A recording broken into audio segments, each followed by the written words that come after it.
Ladies and gentlemen, a crisis has been created in Indo-Canadian relations, as you well know, which is based on the premise,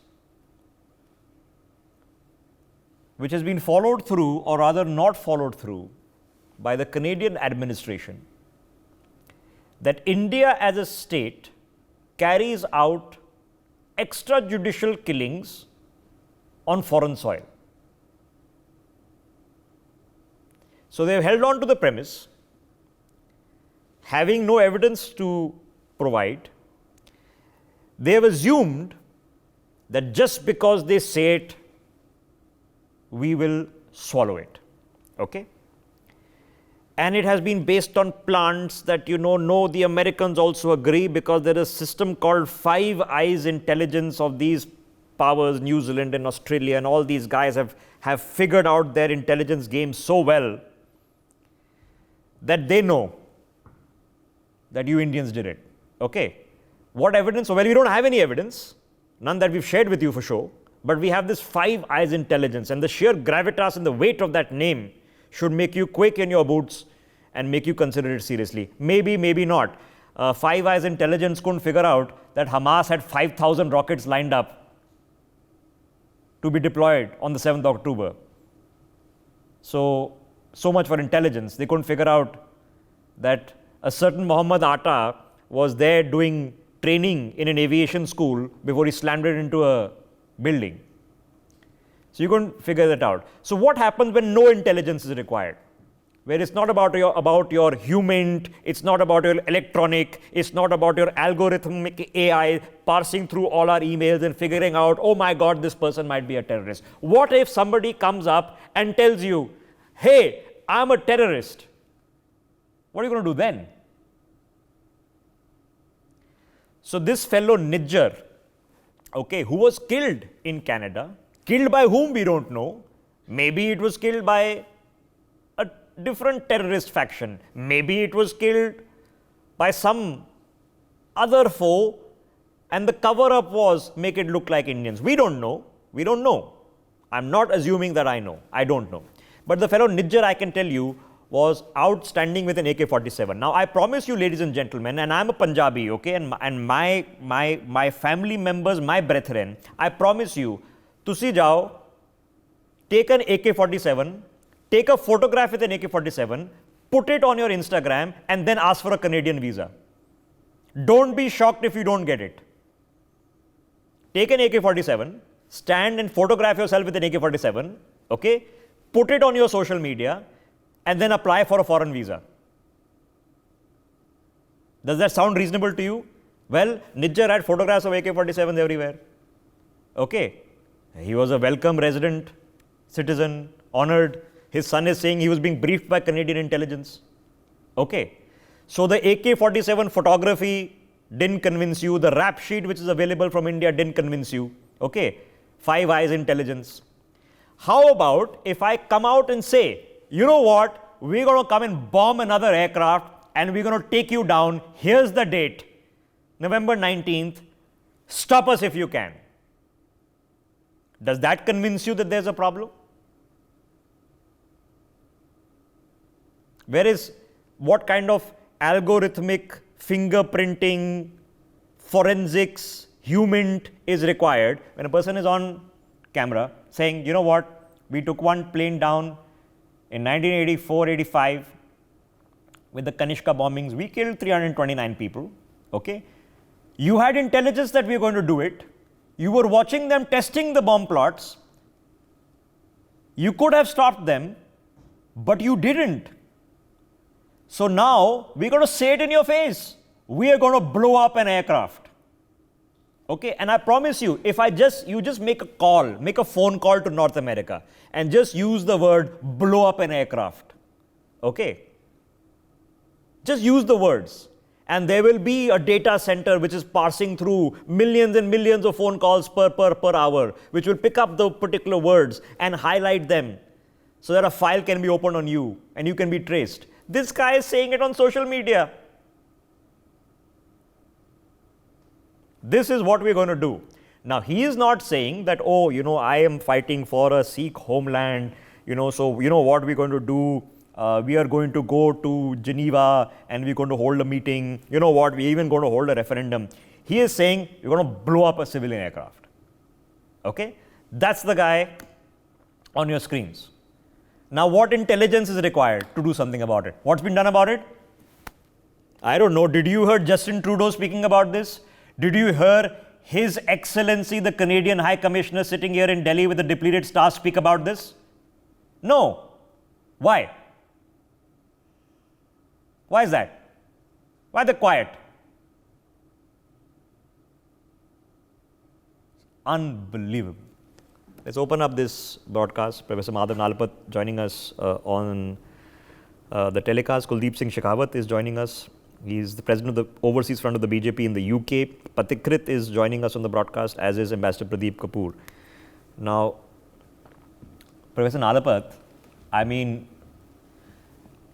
at what point of time do we say a person is a terrorist? Is it at the point of time when we catch them red-handed, shooting bullets into the stomach of a constable Tukaram Omble in Mumbai, that we say, oh, we have convinced ourselves that you're a terrorist? Or is it when they sit on the boat? Is it when they get into the training camp? Is it when they record their suicide video? Is it when they come out and demonstrate their AK-47s? Is it when they come out and say that we're going to blow up a plane? At what point of time do we call them a terrorist, sir? Rishabh, there's some kind of a blind spot for Canada and the United States. When the year when 9/11 occurred, I went 3 times to Washington, specifically because friends from Afghanistan who were settled in Delhi for their own safety or were visiting Delhi, they told me that some major action is being planned against the quote-unquote Great Satan, which is the United States. The Little Satan, by the way, there is what they call Israel. And I went 3 times, nobody listened. And the reality is that 9/11 happened. So, and only after that, they woke up. Now, the same thing is happening in Canada. Justin Trudeau is completely asleep to the danger these people are posing to Canada itself. And I don't know when he's going to wake up. He has already been the responsible for several, for several Indian lives being lost, because had he, sent back many of the people whom India wanted back, a lot of lives could have been saved, which unfortunately were not saved. But the reality of the situation is, Rishabh, that unfortunately, we are talking in terms of a certain amount of, if I may say so, a blind spot. And the blind spot is that certain people, well, they're harmless. They just talk. They don't do anything. It's just chatter. Well, the fact is what Pannun says is not chatter. Where the man is a serious person. He is dealing extensively with 2 embassies, one of countries, one high commission and one embassy of 2 countries. One that is military controlled by the military, the other which is controlled by the Communist Party, and neither of them are in any way anything other than hostile to Canada. Now, all this must be available to the Canadian police. Why are they sleeping about it? After this particular, video, it's a marvel that the man is still allowed to go around. And I would like to take this very seriously. It could be that he's trying to scare, individuals away from some events that are taking place in India or something like that. And it's very, very certain that the Indian security agencies, at least, will ensure that nothing untoward happens to an Indian aircraft. No, I'm not worried. No, I'm not worried about Indian security agencies. I'm definitely worried about what happens in Montreal. I'm extremely worried. I'm extremely worried what happens when you start checking in luggage on people who are not even got a ticket to board the flight. I'm extremely worried because that's what happened last time around, ladies and gentlemen, and 329 people died. So let me get Patikrit into this. Patikrit, now let's just play a game. I'll tell you what. Let's you and I. Why don't you come down to studio tomorrow? Okay. Let's you and I bring in some AK-47s, and let's record some videos about how we're going to kill people and blow up aircraft. Okay. Just as an experiment. Okay. I'm assuming I'll be arrested within the hour. Okay. My job is gone for sure because I'll be sitting in studio and talking about AK-47 and killing people. But I'm presuming that you and I will be arrested within the hour. Okay? Now, at what point of time, and we don't even know where Pannun is. He was last seen in Canada. So, at what point of time does the Five Eyes intelligence, does the RCMP, Royal Canadian Mounted Police, the CIS, CSIS, what point of time do they start thinking there's something wrong has happened? The moment they get a green signal from Washington. We must not forget, Rishabh, that he holds dual citizenship of both United States and Canada. And let me quote, first of all, I have done it in the past also. Shishir Gupta wrote around 1 month back on Hindustan Times, and he states this, that it is not for any other reason that the Indian intelligence chief told the CIA director that the only reason they don't take action against SFJ's GS Pannu, who holds dual citizenship of US and Canada, for openly calling for assassination of Indian diplomats and burning of Indian flag, could be because he is actually a CIA agent and batting on behalf of Langley. This is an article written by Shishir Gupta in Hindustan Times. So we know what, the complicity and inaction of the Canadians. Imagine if some kind of a statement like this was made on any American airlines, not just the Pentagon or the State Department. Just wonder how the EU would have reacted. Just wonder how the Secretary General, who recently justified Hamas attack on Israel, would have reacted. And then we know what the Five Eyes intelligence agency, whose limited resources are entirely dependent on United States, would have reacted. Frankly, if you ask but their me, limited resources seem to be all focused on trying to entrap Indians. They seem to have completely missed the 5,000 rockets in Gaza. So I don't know. But Padekrit, I have a basic question, right? No. Go ahead. Finish it up. So it is, I didn't say they have limited resources. I said there's an overwhelmingly high amount of resources of the Americans in it. And the rest have limited resources. Now, the issue is this. You ask me, when should we call it a terror attack? Simple. The moment an American or a Western European dies, nothing else matters. Even today, most of the, when you designate somebody a terrorist, it is under the 12667 Al-Qaeda Sanctions Act, which means if you are connected to Al-Qaeda, you will be designated as a terrorist, not otherwise. So we have a double standard, and this is what our strategic partners are doing. Imagine you don't need enemies then. And look at the kind of challenges that we face in that case. I am trying to be very rude, but this is what we are coming. Have we heard Blinken talking about it? Biden talking about it? Anybody talking about it? No. So imagine if this is the concern they have for India, who they call a strategic partner. Okay. Then what else do we need? Okay. Frankly speaking, we are fighting. So let's see, because those who don't learn from history allow it to repeat itself. Ambassador Pradeep Kapoor. So let's learn from history. Just under the better part of 30 years ago, there were public calls and an intelligence warning was sent to Canada, very specific, that an Air India flight is likely to be bombed. Very specific intelligence warning was sent to the Canadians. At the same time, we know from the Canadian investigation report, nothing to do with us, the Canadians had physical intelligence on 2 of the bombers who went into the woods and even tested the bomb, but they were not arrested. You didn't react to the warning. You saw them buying the equipment. You saw them making the bomb. You saw them testing the bomb. You didn't react. So at what point of time, my question, sir, in a different fashion remains the same. At what point of time do we say that this man is a terrorist? Well, Rishabh, thank you for bringing up this issue. I would say like father, like son, and Pierre Trudeau and Justin Trudeau are cast in the same mold. And it's unfortunate for a country like Canada to have such poor quality leaders. And I'm sure the people realize that, and they definitely deserve better. And for the other countries also, of the Five Eyes particularly, not to condemn this incident of his speaking like this in this language is absolutely very, very shameful. The only place that Satwant Singh Pannu belongs is behind bars, if at all, he's still alive at that stage when he's convicted, because he is a designated terrorist in India. He has been indicted. His properties have been confiscated, and it is nothing new. This is since 2020. Now, for a convicted terrorist, and we cannot call him a Khalistani or a Sikh, he's just a US terrorist, or he's a Canadian terrorist, or he's both US terrorist and Canadian terrorist. That's the only terminology. And for the CIA, for the FBI not to act and take him in immediately, or for the Canadian authorities also. There's an Interpol notice also. Okay, Ambassador Kapoor, let me ask you a blunt question, sir. I'm asking just as an ordinary citizen, okay, who goes through the rough and tumble. You spent your time in civil service, so you would give a straightforward answer to this.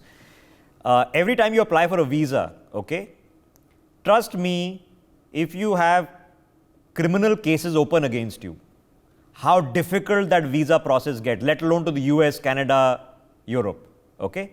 An open criminal case, they ask you in your visa form for open criminal case.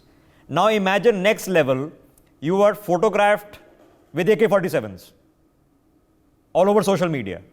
I mean, let's be honest, Ambassador Kapoor, no way in heck would that person ever get a visa to travel. In fact, you will be on a watch list to prevent that from happening. Now that's the example of Niger. Now you take it to the next level. I will blow up this aircraft on this date in this place. Ab bolo. Now, at what point of time does it become that, okay, this is obvious? Now, Rishabh, and you're right, it is very, very shocking that a person can make these statements about blowing up of the World Cup also in Ahmedabad finals, etc., November 19th, which is the birth date of Indira Gandhi also, who was shot by, again, terrorists. So, and for him, what is even more shocking is when a person is proclaiming it himself loudly on cameras, on video, and then the Western agencies say that we need evidence. And the act has been committed, the crime has been committed, people have been killed, your citizens have been killed, 279 Canadian citizens have been killed.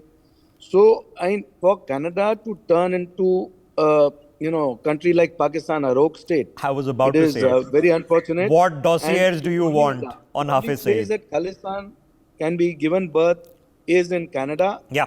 Which has a lot of land. No, we can tell you the capital is where the capital is going to be of Khalistan also, and Pannun can become the first prime minister, Jagmeet can become the first president, and we wish them all the very best.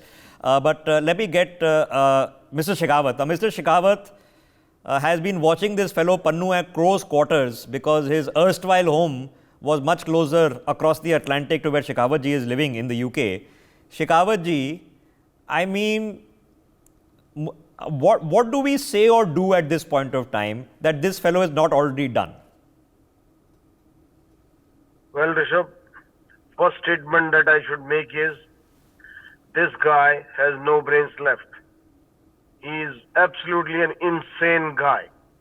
He has no sense whatsoever to react the way he has reacted. Can a sensible person say something like this? No, it's not possible. And can a sensible government allow these kind of statements? That is also not happening. So what is happening? It's a mere coincidence that somebody is trying to blow up a Air India plane and there are people who doesn't mind it. It's really, really shocking.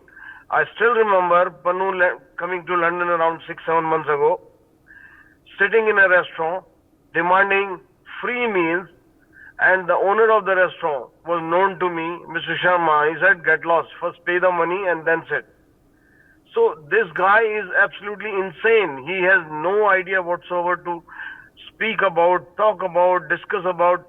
What is he talking? This does not make any sense in any civil world, any civil society, anywhere in the world.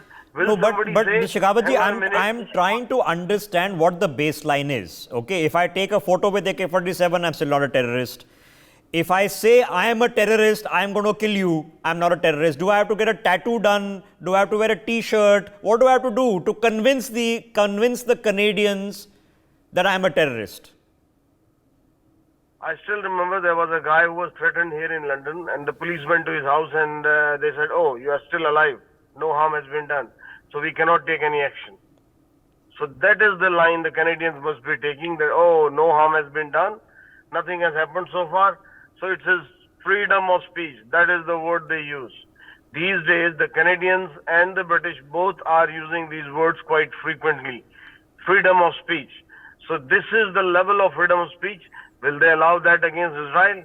No, this got nothing to do They with. are not letting that happen. Will they allow that same Sir, speech freedom against of speech. their So own prime they to salute Nazis because they are believers, great believers in freedom of speech. We've seen that happen already. But my question was, it's not a freedom of speech question. It said if you and I wanted to convince, okay, we want to convince Five Eyes intelligence. We want to convince Joe Biden and Justin Trudeau and Rishi Sunak. We want to convince them that we are terrorists. Okay, what do I need to do? Do I need to get a tattoo? Do I need to get a certificate from President Obama? How do I convince them other than going out on social media and saying that I'm going to blow up an aircraft? I don't have a real true word, Rishabh. I'm really sorry to say this is an absurd scenario, and no sensible person can give a sensible answer to something like this. These people know exactly what is happening. These people understand exactly what is happening and why it is happening. This man should have been hanged by so far. He should have been put behind the bars, not to be seen again by the world. He doesn't deserve to be out in open, but there he is.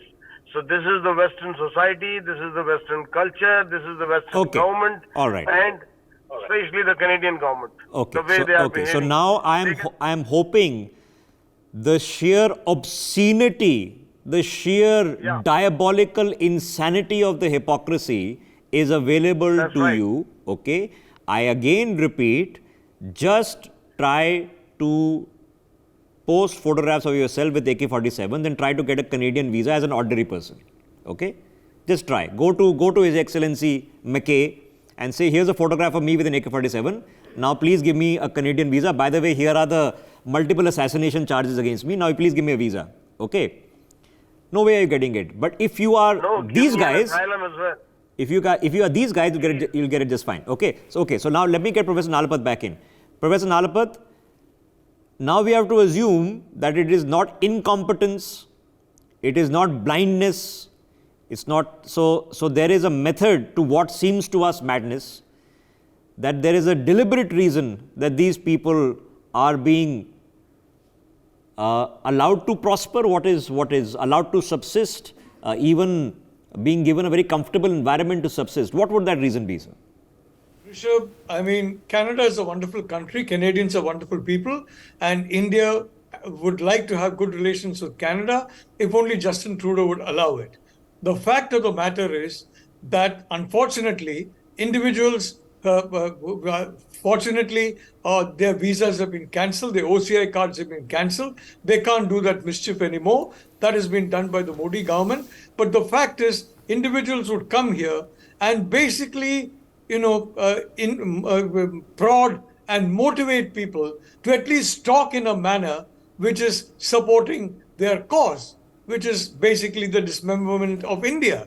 And many of the people who have gone to Canada as a result of such kind of, selective, if I may say so, selective targeting of people, then recommending for visas, etc. And don't forget, Justin Trudeau's government depends on a party whose leader is a proclaimed, if I may say so, a proclaimed non-believer in the integrity of India.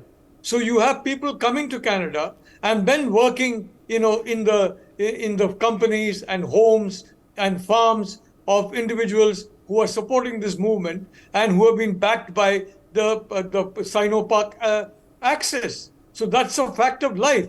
That Rishabh, I'm sorry, but if you are considered by people in that party or their friends to be a supporter of terrorism, well, they will try and ensure that through their influence in the government that you get a visa faster and not get denied. Yes, you will get it faster. No, one more point. Yes. The fact is, what mistake did the Pakistanis make when they launched the Mumbai attack? They made the mistake of killing Americans, of killing Israelis, of killing other nationalities. Till that time, frankly, was the world really concerned about terrorism from Pakistan operating in India? No. When these people were killed by terrorists operating from Pakistan, by terrorists trained in Pakistan, and essentially they were told the targets to select. They were told that these targets will contain. The Taj Hotel is such a famous hotel. I mean, people all over the world come there. And, and it's because that they went ahead and killed a lot of individuals of these Western countries and Israel that so much of a blowback occurred. Till that time, when only people, citizens of India were being killed, every life was precious, nothing happened. So in that sense, I would like to say I am with Patikrit on that completely, on that. Okay. So, this is... Okay, so at what point of time is it not okay? I'm just trying to understand at what point, where's the line? There is a line for everything, so where's the line? So clearly saying, hey guys, I'm a terrorist, I'm going to blow up a plane, okay, is not the line when it comes to terrorism. So now let me get Patikrit back into this conversation. Patikrit, okay, another plan for us, you and I tomorrow, that why don't we take out a nice rally, through Kartavya Path, celebrating the assassination of John F. Kennedy, of Abraham Lincoln. Let's put up a nice, let's garland, a statue of Lee Harvey Oswald. Let's garland a statue of John Wilkes Booth. Why don't we do this? Because I'm sure the American public would think of this as very friendly gestures from a very nice strategic partner. No, wouldn't that come across, or am I wrong? No, ideally someday that might also happen. But Rishabh, let me tell you 3 important points. Number one, for me, Pannun is a controlled asset, which is unleashed from time to nitpick India. He is not mad. He is told what to do. And the strings are not just with Canada, but there are other godfathers as well. Let me tell you the reason. Canada denies justice to its own people in 1985, but goes to fight America's war on terror in Afghanistan and Iraq. 40,000 Canadians were sent. So it proves what it is. And let me also tell you, this is not an exception. The top leadership of Hamas is sitting in Qatar, which is one of the biggest allies of United States. Have we ever heard the American president or the Secretary of State telling the Qatari government that arrest them and put them to justice? No. So we need to understand we have strategic partners, but till the time it serves their purpose, something which is menacing, which is devastating, will not be considered terrorism. And this is what hybrid war or this is all about. We have understood. I think the government knows what it is now. And I'm sure a day will come. What you are exactly saying will happen. There will be protests. There will be these placards, which then would hit them. But I don't think they're going to change. To every American friend of mine, and I have the privilege of having many, okay, I always mention, India is not a death to America country. We are not. We have people who really ascribe to those, to at least if cynically the sales pitch of America, the American dream and the hard work, and the Indian diaspora there is an example of it, okay, including friends and family of mine. So why would you do something that would convert India into we really can't stand you country? It makes no sense. No, geopolitics doesn't demand it. The current circumstances don't demand it. The people-to-people contact doesn't demand it. So when something stinks, maybe there's a rotten fish. Who knows? I don't know. But I'm just, all I'm trying to do in this telecast is trying to find the line. Okay. So at what point of time, Ambassador Pradeep Kapoor, would it be crossing the line diplomatically? Because we're being reminded about the conventions recently that, it's inappropriate for you to suggest that you'll withdraw immunity of other diplomats. It's all rather, not done. Poor show, old chap. So is it okay if I stand outside the Canadian High Commission holding a poster demanding the assassination of the Canadian High Commissioner? Is that fine? Is it okay for me to put a poster outside the American embassy in Delhi celebrating the life and times of Lee Harvey Oswald? So where is the line, sir? I'm trying to find the line. So, Rishabh, I think many diplomatic lines have already been crossed. It is shocking that in spite of the threats to the Indian High Commissioner, to the Prime Minister of India, to the Home Minister, to the other diplomats, openly, blatantly, in print, in the public eye, no action is taken. And these are laws here which are incitement to violence. This is not just incitement to violence, this is incitement to terrorism. There are enough laws in Canada, in USA. If somebody has to do anything, they are proclaiming it themselves. In 1985 and that period, there was not enough social media. Today, it is there in front of everybody's eyes 24/7. So for them not to take any action is just a willful statement they are making. It's a willful step. I don't think they need to cross any more diplomatic lines for them to be arrested and tried. There are notices by India for designating this particular person as a terrorist. He has been indicted. So a designated terrorist with a red corner notice, etc. It's already crossing a diplomatic line that you're not arresting him. So he's a US terrorist, he's a Canadian terrorist. He's speaking terrorism on US soil and Canadian soil. And for them to tolerate it is shocking. Yesterday, just 2 days back, for example, a resolution was passed in the US House with about 396 votes in support and 23 votes against Hamas terrorism, declaring that anybody who supports Hamas terrorism will be punished, will not be allowed. Yeah, I know it's a separate conversation. We should do the same. We should do the same. We should not be duplicitous as it is. We should do the same. On Hamas, but like I said, I'm just trying because people watch these telecasts, okay, and at a certain point of time, common sense tells you that it would be inappropriate for me to stand in front, even if I have a distaste of the Americans, okay, to stand in front of the American embassy celebrating Lee Harvey Oswald with a nice poster of the point at which JFK was being shot and his wife's pink coat was covered in brains and blood. That would be rather inappropriate at the very least, okay, maybe even disgusting at the very worst. So you can conduct referendums demanding the breakup of India, no problem. You can celebrate the assassination of Indian prime ministers, no problem. You can demand the assassination of Indian diplomats, Indian political leaders, no problem. You can threaten to blow up aircraft, no problem. So I'm just trying to find out where the line of problem is. I haven't found one yet. Apparently, it's all cool. It's all chill, guys. Let me leave the last word with Mr. Shekhawat. Shekhawat ji, for people watching this broadcast, wherever they're watching it all over the world, who is this guy, Pannu? क्या करता है वो? क्या UK में क्या कर रहा था? What is he doing? He's a small timer. He was trying to learn law. He did learn something in law, but that's what he was. Then suddenly, out of blue, he was visible in New York and then in Toronto. And then he allowed himself to become head of SFJ. So I think he is a prodigy of Pakistan ISI. They made him what he is today, supported by Western allies. And what he's doing is, it's a rant. He's ranting against India with no substance, with no ability, with no sincerity about what he's talking about. He does not even understand what he's talking. The guy is absolutely insane. He does not absolutely know what he should be speaking in public, and will the public react to it. Some of them even laugh at what he says. So far, whatever he has said has not made any sense any time.